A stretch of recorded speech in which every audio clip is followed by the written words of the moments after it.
In the spring of 2010, video of a smoking baby went viral and became an international sensation. 2 packs a day this kid goes through. Our person of the year is the Indonesian smoking baby. Have you seen that smoking baby thing? There's a baby that smokes? Yeah. That's not real. Got a kid smoking. When the laughter stopped, the world moved on. But there's much more to this story than just one child's cigarette addiction. Indonesia is a heaven for this tobacco industry and hell for us. There's the school sign. Here's a cigarette stand. No one has any problem with this. If you thought the public health battle against tobacco was over, think again. Smoking this century will kill 1 billion people. This is the story of how smoking's decline in the West has fueled Big Tobacco's hunt for new consumers in some of the poorest countries on Earth. They're doing everything in their power to take the same product, the same deceptive marketing practices, and transport them around the world. Why do you smoke Marlboros? I'm cowboy. Probably the 2 most devastating lies in the history of business in the world are smoking doesn't cause disease and we don't market to children. We go undercover to hear how Big Tobacco talks behind closed doors. There's a lot of smokers here. Yeah, this is perfect place. And we take to the streets to meet the small band of activists fighting for change in a country where the overwhelming message is loud and clear. Cigarettes are cool, cigarettes are fun, and cigarettes are sexy. We set out on a journey to find the world's most famous smoker. That's a cute kid. And along the way, we found a global health crisis in the making.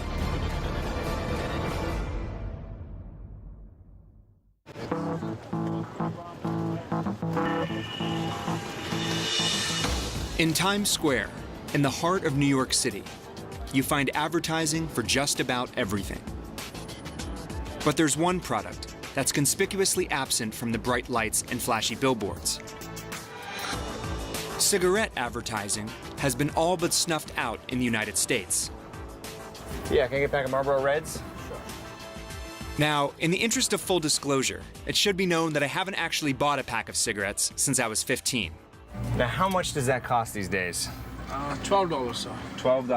Yes. It's quite a lot. Yeah. You heard right. A single pack of smokes will set you back a whopping $12. New York City is now the most expensive place in the country to buy cigarettes. So what did these used to cost? $6 when I opened the store. It was $6 when you first opened the store. Now they're twice the price. $12, so yeah.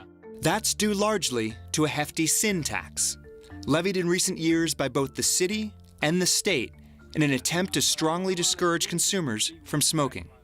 Has it hurt business at all? Oh yeah, a lot. Before we used to sell like 3 cartons a day, now hardly 1 carton we sell. Business Just because it's so expensive? Yeah, that's why I put a TV on now. So you've got something to do? Yeah, that's it, keep me busy.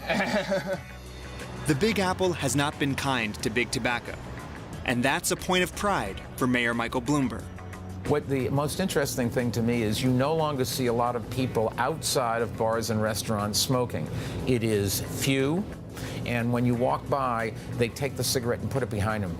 They're embarrassed about it. A far cry from the way things used to be. From Manhattan towers to towering pines, the Marlboro legend grew. It wasn't so long ago that America was Marlboro country. Come to where the flavor is.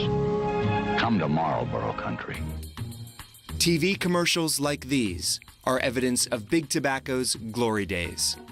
Cigarettes were cheap, costing about the same as a candy bar. You could smoke pretty much anywhere and everywhere. And everybody, it seemed, was encouraging you to just do it. Celebrities were endorsing cigarettes. Doctors were endorsing cigarettes. Even Fred Flintstone was endorsing cigarettes.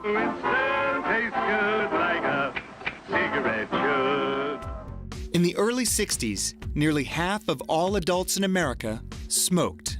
Business was booming. But the cigarette industry had what many believe was the gall to hide one very ugly truth. It is the only consumer product which, when used as intended, will kill half of its long-term customers. Cigarettes are eating you and your kids alive. I have no fingertips. I chose to smoke. This is more indicative of how smoking is portrayed in America today. These graphic images are part of an in-your-face anti-smoking campaign launched in 2006 by New York City's Department of Health. You're one cigarette closer to cancer. The evidence would suggest the campaign is working. Today, 50% fewer kids smoke than smoked 8 years ago. Just think about that. It's an amazing statistic. In 2007, the smoking rate nationwide reached a 40-year low. But a global health crisis persists. In fact, the threat is greater than ever. Smoking this century will kill 1 billion people if we don't do something about it. It is the single biggest killer and the most preventable killer. 1 billion deaths. And nearly 80% of those deaths will take place in the developing world. That's where big tobacco is headed. In an effort to make up for lost revenue in the US and Europe, the industry is on the hunt for new consumers in some of the poorest countries on Earth.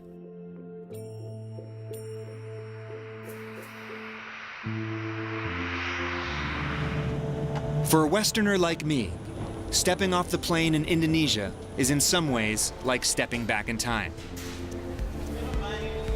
Every ad, just walking through on every pillar, is an ad for cigarettes. The onslaught of cigarette advertisements really starts when you hit the streets. The kind of marketing that has largely disappeared from the West now blankets Indonesia. In my hotel room, I turned on the TV, and for the first time in my life, I saw a cigarette commercial. And then I saw dozens more.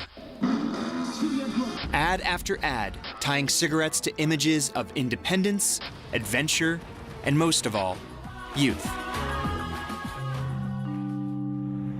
The ubiquity of cigarette ads is not limited to the capital city of Jakarta either. Just going down the road here, there's no escaping it. It's everywhere. Even on the dirt roads of the country's many rural villages, it's the one aspect of the Indonesian landscape that remains constant. Hampir 99% penduduk kita sini perokok. Rudy Baihaki works for Child Protective Services in Sumatra, the same island that this little guy calls home. The infamous smoking baby. 40 cigarettes a day. You know what would get the kid to cut back on cigarettes? It's a lesser-known treatment called don't give him any.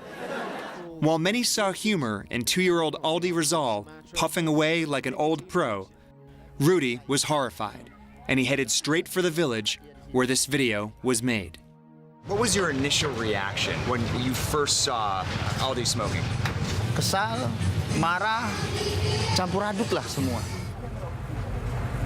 So we're sitting here, there are kids around us everywhere. How easy is it for them to get cigarettes? Sangat mudah. Too easy. Too easy. Sangat mudah. Dek, belikan rokok sana, Dek. Mil ya, Sampurna mil.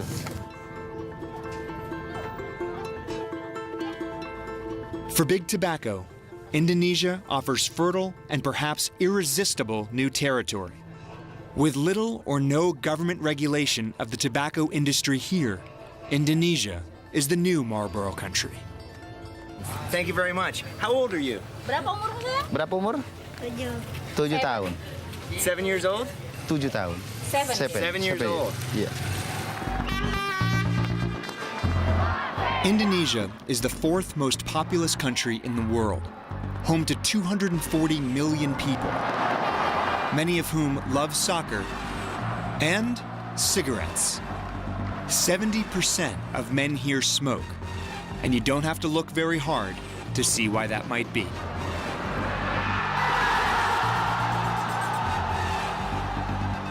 In a country where soccer is king, the nation's professional league is officially sponsored by Jarn, one of the nation's largest cigarette makers.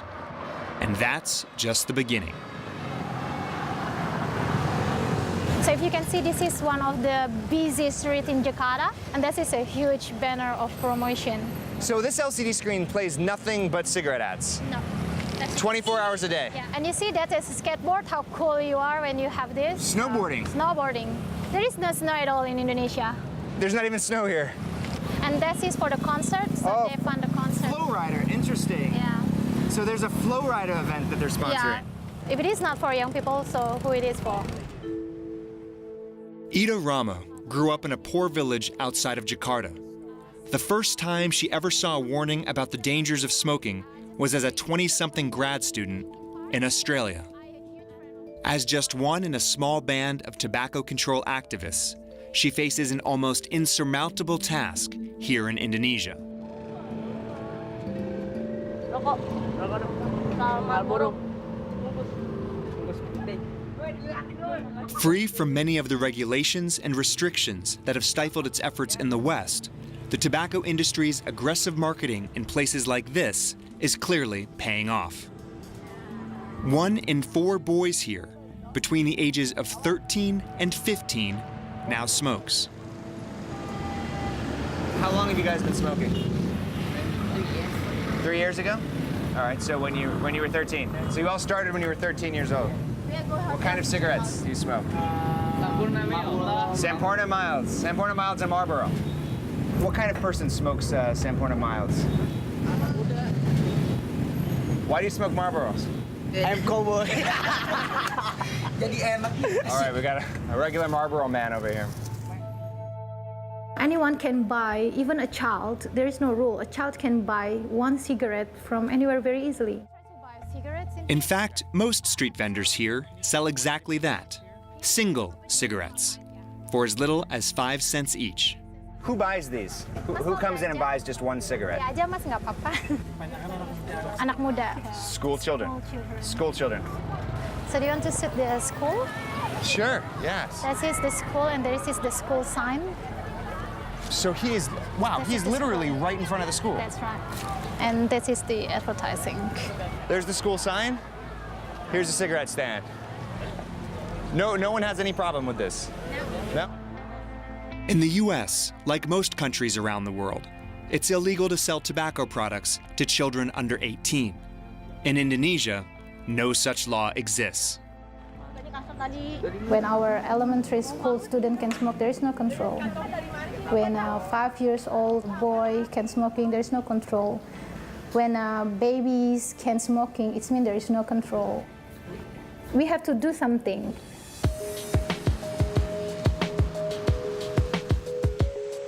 It's Wednesday night, and I'm on my way to that Flow Rider concert. Thousands of teens have flocked to a sold-out stadium. Cigarette advertising is everywhere. I want to buy my cigarette. Hey, hey, hey, hey, hey. You're gonna make some noise! On stage, American rapper Flow Rider is tearing it up.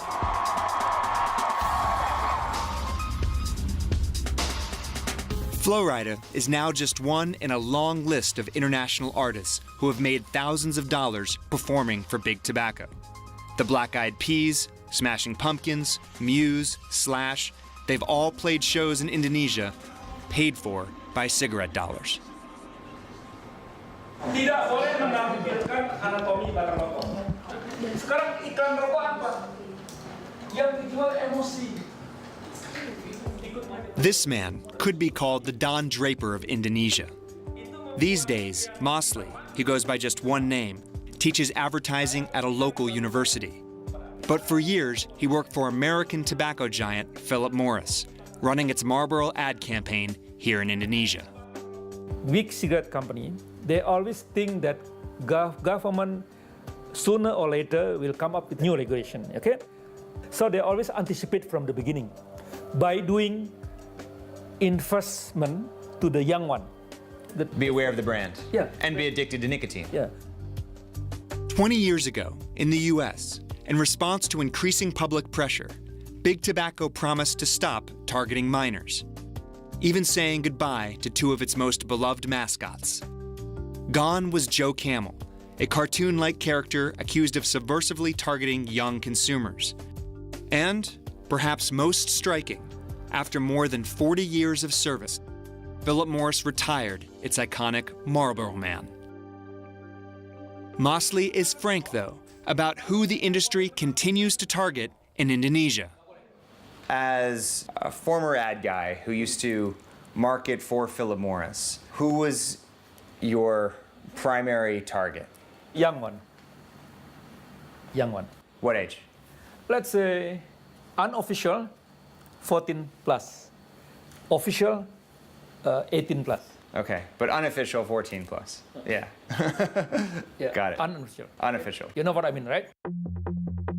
In 2005, the Marlboro men of Philip Morris paid nearly $5 billion to buy one of Indonesia's largest cigarette companies, Samporna. Since then, one of Philip Morris's top priorities has been promoting Samporna's A Mild brand, with its not-so-subtle tagline, "Go ahead." Philip Morris now spends more than $200 million a year on marketing in Indonesia. According to the company, not $1 of that budget is specifically earmarked for attracting young smokers. In the marketing practice section on your website, it states, we do not market to children or use any images or content that might appeal to minors. Right. Would you say that all of the events that Philip Morris sponsors in Indonesia follow these guidelines? I'm not familiar with all of the events, but I do know what our guidelines are for events. And our premise globally is that, we don't market to kids, and that goes for music events as well. Which is why we try to take great care to make sure that these events are only limited to adults. Do you have to leave me? Why don't you just kill me? That sounds like a dubious claim when you consider that one of the company's most recent marketing efforts is a television series called A Mild Live. Go ahead, be the spotted one, because Wanted is back. It's the Indonesian equivalent of American Idol. Each week, these wannabe rock stars compete against each other to be named the country's hottest new band. Not only are the shows attended by thousands of young fans, but more importantly, from a marketing standpoint, these events are seen by millions of viewers on national TV, all with the ever-present A Mild branding on screen. When you look at something like the A Mild Live show, how can you say that that doesn't possibly appeal to minors? I think at the end of the day, the only people who can actually participate in these events are people who are adults. So no, this is not targeted at children in any way. It's an adults-only event. When I watch these concerts, I've seen they're advertised on TV, they're broadcast on television. When we run music events here in Indonesia, it's intended for adults. It's intended to be something that we can give to our adult consumers. When we go through the streets, we see billboards everywhere. One brand particularly sticks out, and that's A Mild. The tagline is "Go ahead." Go ahead. Okay. Yeah, no, I have seen that one. Yeah. Do you know what that means?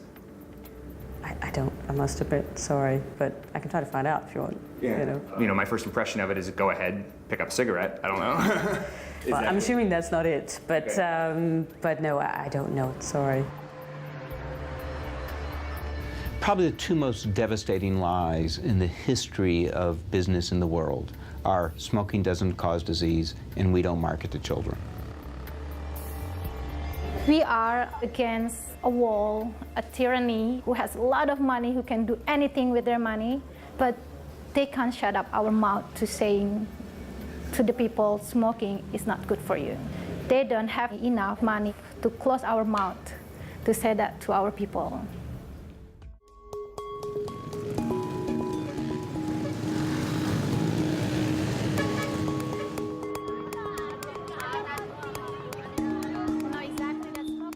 Ida Rama, the tobacco control activist I met in Jakarta, works for Muhammadiyah, an Islamic organization that has set up schools and health clinics throughout Indonesia. Today, Ida is speaking to teenagers at one of Muhammadiyah's schools about the dangers of smoking. Jadi itu yang ada di paru-paru kita. Dan nggak cuma untuk smokers kita, kalau ngisap asapnya, kita pun kena. When I see a room full of students, I feel they are my future. Berubah tapi udah susah, udah ketergantungan ibaratnya. By the time you get addictive, just like him, it's hard to stop. Her message is similar to what students might hear in health classes in America. But there is one very big difference. Unlike the US, where for decades there's been consensus about the corrosive health effects of smoking, in Indonesia, there's still debate. Assalamualaikum warahmatullahi wabarakatuh. Terima kasih atas kedatangan teman-teman semua. Ida has come to the offices of Indonesia Corruption Watch, a government watchdog group, for a highly anticipated press conference. At issue, a clause in a 2009 health bill that labeled nicotine an addictive drug. That clause was mysteriously removed from the bill the night before the Indonesian president was due to sign it. Intervensi industri rokok terhadap regulasi masalah kesehatan dan khususnya masalah rokok tidak akan pernah berhenti. It's widely believed that the tobacco industry coerced 3 members of parliament to delete the clause out of fear it would lead to stronger restrictions. It was allegedly the second time the industry had interfered with legislation that would have labeled nicotine addictive. Oleh industri rokok sehingga itu merupakan kemenangan industri rokok waktu itu. Do you believe nicotine is not addictive? I believe nicotine is not addictive, yes. Even after Big Tobacco's deceptive practices were publicly exposed in the West at these congressional hearings in 1994, I believe that nicotine is not addictive. it is still using the same tactics today in places like Indonesia. They simply try to inject doubt into the public debate on, is nicotine addictive or not? Doubt becomes an agent of delay, and delay means selling more cigarettes and ultimately killing more people. I agree that tobacco is not good for the health, but still I demand for the justice for those that depends on this industry. Parliament member Eva Sundari represents a tobacco-growing region of the country and frames the smoking debate very differently. For her, it's all about protecting jobs. Why these doctors, why these campaigners never bring up this issue? They also say, stop smoking, stop smoking, stop smoking. Nationwide, Big Tobacco employs some 600,000 farmers and production workers, while taxes on cigarettes also bring in roughly $7 billion a year for the government. It's good for the economy and there's a lot of money being generated, but people are dying, aren't they? Yes, yes. But some millions of lives depends on this industry's tobacco.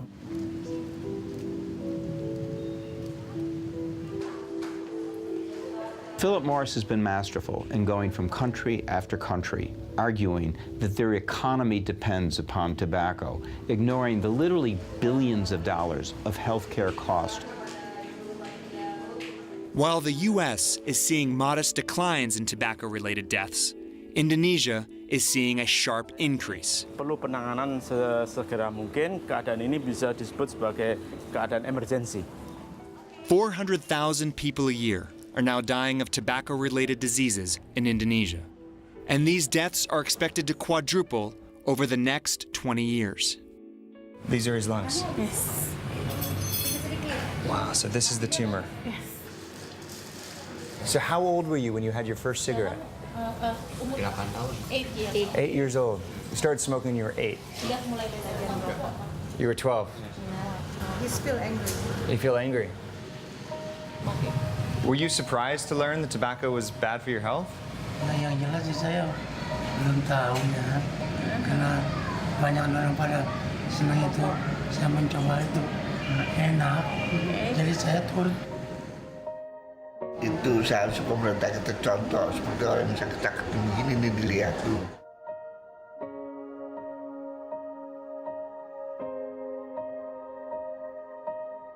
Kalau bisa ditutup aja tuh, bisa kalau bisa iklan rokok itu dihilangin, jalan lain cari. Lihat orang-orang seperti saya begini.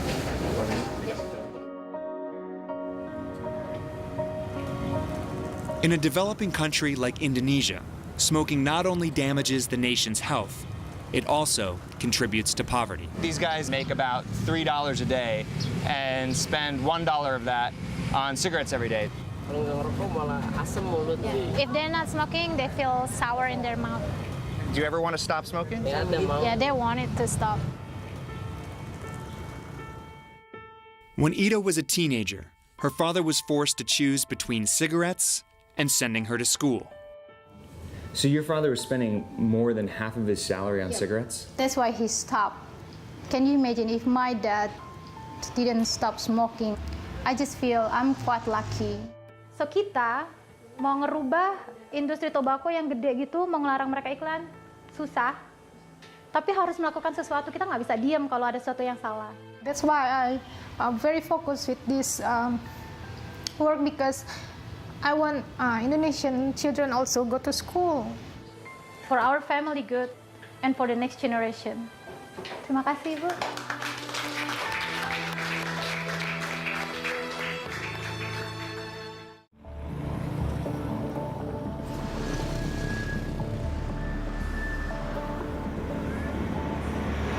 All right, well, it seems appropriate and a little sad that on our road trip to find the smoking baby, we pass a billboard for a cigarette company that says, "The new generation is born."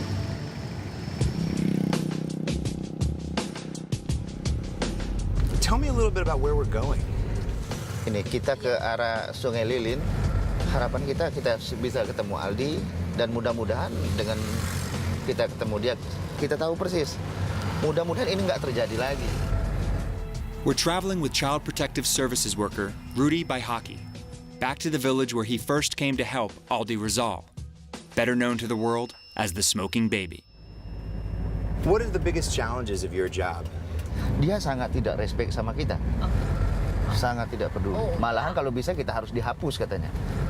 You're saying they want to get rid of your job, the guy who's in charge of child welfare? Bukan cuma posisi, kalau bisa orangnya juga. Saya sering diteror. Were you scared? Nggak pernah takut saya. Kemudian saya nggak pernah berteman. Saya selalu sendiri. Karena orang nggak mau berteman saya, risikonya besar sekali. Just across this bridge lies the small fishing village that is home to the smoking baby.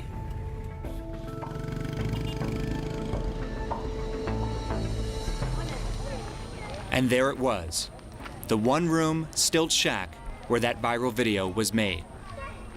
Ironically, in a place where that same video could not actually be seen. There are no internet connections here.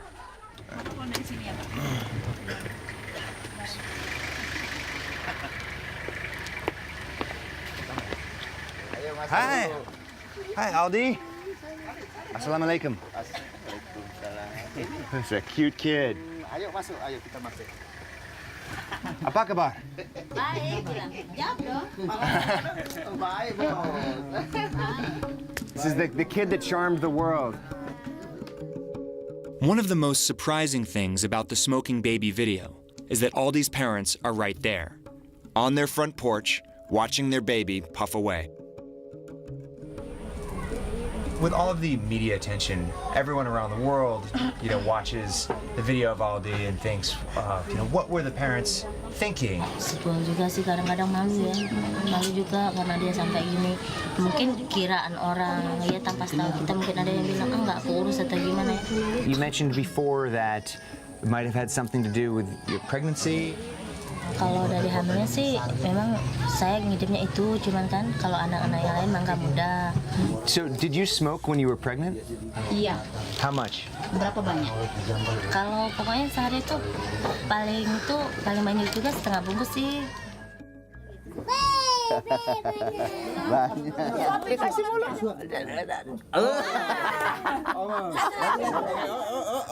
Here we go.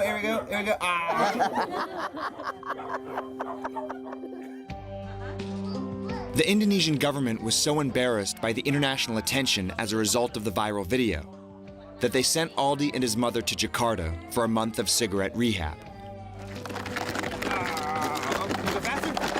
Just a few weeks out of treatment, Aldi now seems like a normal 2-year-old. All right. With a lot of energy and a craving for attention. Yeah, it doesn't matter that it's 1,000,000 degrees outside. Oh, all right. He's buying a little slushy. That is delicious. It's coconut. Today, Aldi's mom is proud to call her son one of the world's youngest ex-smokers. What is it? Don't smoke, okay? Don't smoke. Just 100 yards from Aldi's home, we found a familiar sight.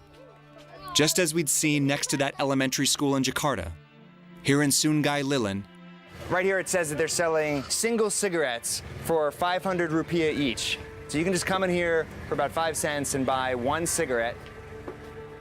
Numpang ngobrol ya? Before we left, Rudy pointed out one last thing. Aldi's preferred brand of cigarettes. Sempurna Mil. Sempurna mild. Yeah. So these are the ones, huh? In all the uproar about Aldi, few noted that his brand of choice, Sempurna Mild, is actually manufactured by Philip Morris.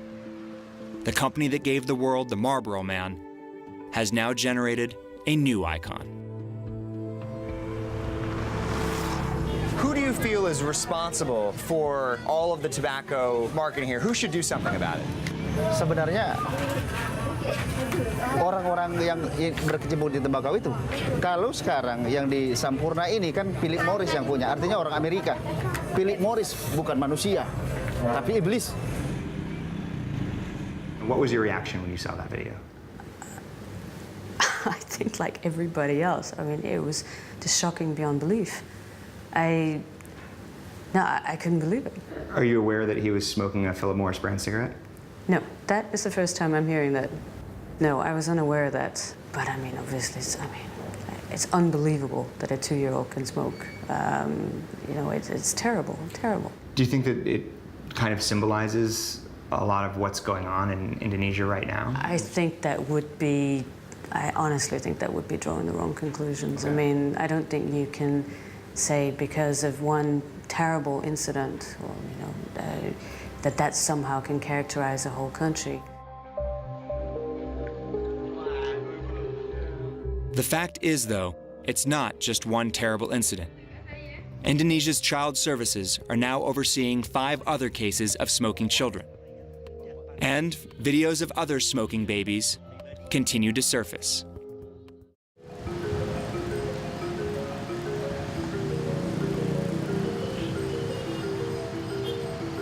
Huge emerging market growth, that's where everybody wants to be. Tobacco stocks. They've been smoking lately. Still smoking. As financial commentators in the media are quick to point out, never have emerging markets like Indonesia been so critical to the future of big tobacco.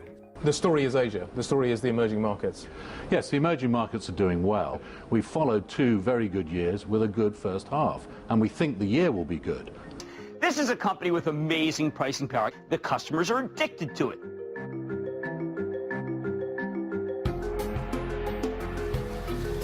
Where are you taking me? Well, we're going to see the World Tobacco Asia exhibition. Back in Jakarta, far from the home of 2-year-old Aldi Rizal, tobacco executives from around the world are gathering for the industry's annual trade show. This is the first time Indonesia has been selected to host the event. For big tobacco, basking in the glow of record earnings in the region, the trade show is all about pressin' palms, wheelin' and dealin', and maximizing profits in Asia. For a growing legion of anti-smoking activists, it's a chance to make a stand.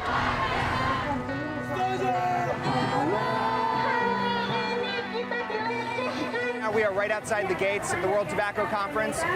This is as far as they're letting the protesters go. Hundreds of people have gathered, all wearing headbands that say "Against WTA World Tobacco Asia 2010." People of all ages, it's quite a sight.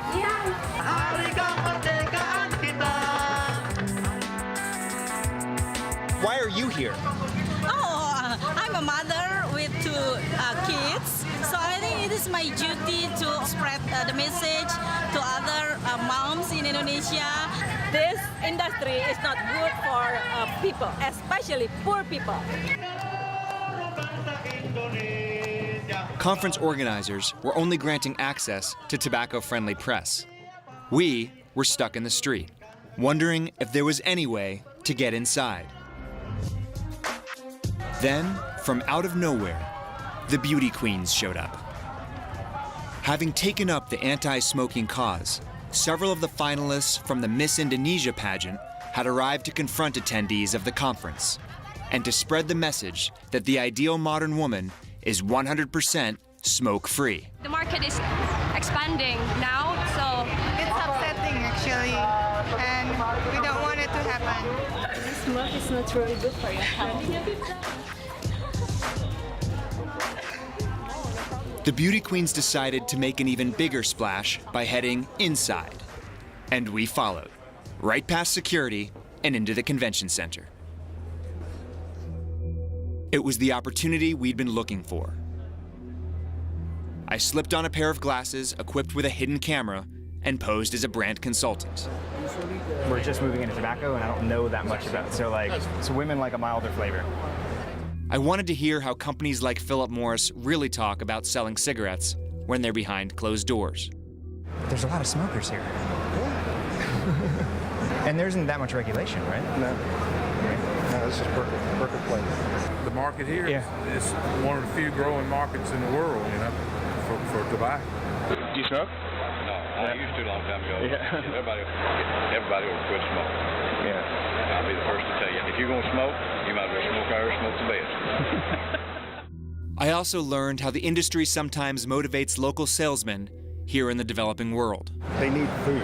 You know, we would come up with all these little promotion items, little flashlights, little lighters, and you go back to the basics and you say, you know what, if they sell, say, 50 cartons of cigarettes, they want another 2 pounds of rice or something.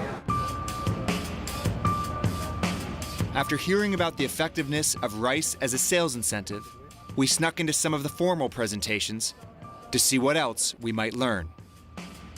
At the same time, the pageanteers, along with Ida, were being escorted out of the trade show. By any measure, Indonesia is an exciting place to be if you're a tobacco executive.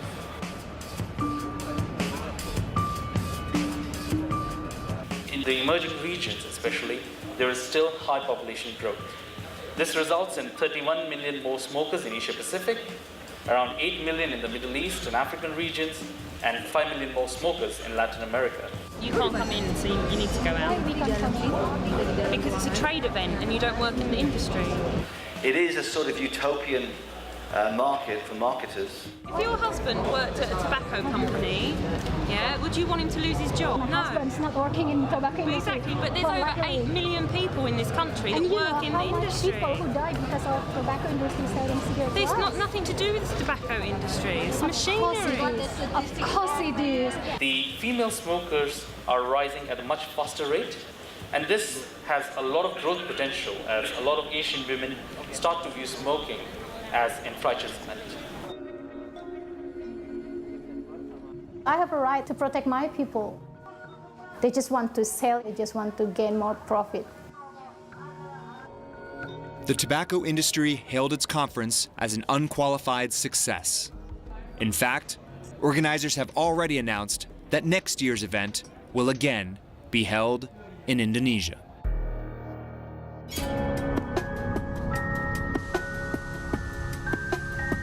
American investor Warren Buffett once described the cigarette as the perfect product. He said you can make it for a penny, sell it for $1, and it's addictive. Of course, in the quarter century since Buffett made that statement, mounting regulations have made that so-called perfect business model a little less so. Seemingly every week, the American media reports on new restrictions. New York City is making its tough anti-smoking laws even tougher. Times Square, now a place where you may not be able to light up. If Mayor Bloomberg has his way, the only place you'll be able to smoke outdoors is in front of a firing squad. Honest to God. But as the grip tightens in the U.S., Big Tobacco is making an aggressive play for profits elsewhere. In the last 5 years, not only has Philip Morris targeted Indonesia, but they've also acquired companies in South Africa, Colombia, Pakistan, and Mexico. The Holy Grail? A recently inked deal to sell Marlboros in China, home to more than 1 billion potential customers.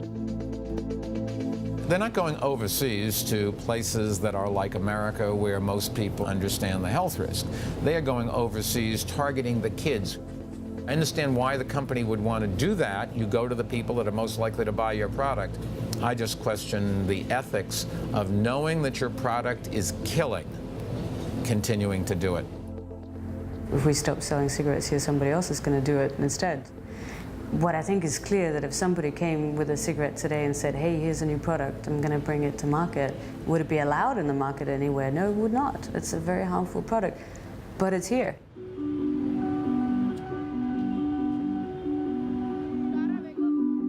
If the long-fought battle in the U.S. is any indication, anti-smoking activists like Ida in places like Indonesia have their work cut out for them.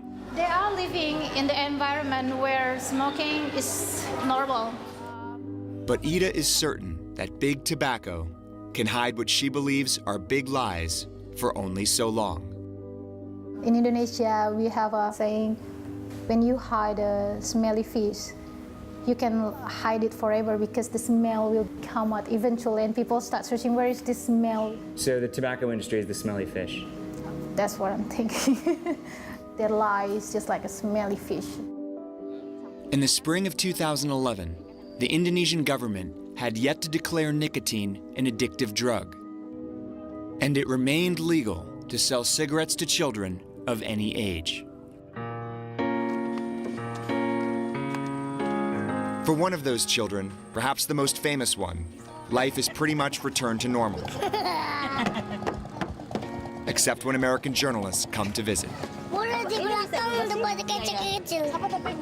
Today, the smoking baby remains smoke-free, and so do his parents. But what will happen as Aldi Rizal and the other children in his village grow up? If current trends continue, we can expect that most of them will one day become smokers. And no one would think twice about seeing a video of a smoking teenager in Indonesia.